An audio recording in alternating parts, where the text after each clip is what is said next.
From growing up not knowing her parents to then being physically abused by her grandmother, Trey Potter says he's admired his mother for everything she's been through. Now, something he's wanted to do since he was just 12 years old, something she never thought he'd make a reality, is happening. And lucky for us, they've documented it on social media. Trey, thank you so very much for being selfless, for sharing part of your night with me. Trey Potter gave his mom one thing she always wanted to do.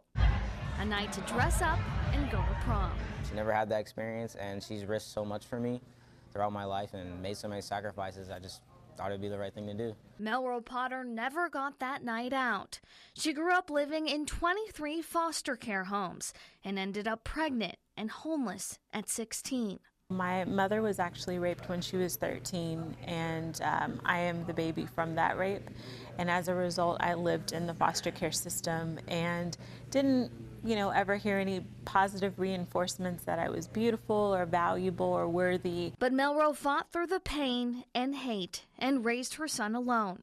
She became a model, landing several magazine covers, and is now an advocate for foster care children around the country. One of the messages I heard when I was pregnant with him was that, well, Mel, because you lived in the foster care system and you grew up without parents, you're probably not going to be able to raise a thriving individual. It just doesn't happen. And so seeing who he has become and knowing the sacrifices that have been made and how much I loved him and seeing that come to fruition, I'm like, I proved them wrong. A life she turned around and can now see the grace and kindness pass forward in her son. Just think it shows her how much I actually appreciate her, because I really do.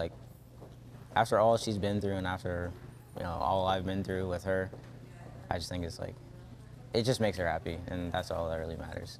Melro is now an advocate for foster care youth, and every year she speaks to hundreds of people telling her story and asking them to support and help heal those in the foster care system. Reporting in the newsroom, Katie Love, NBC4.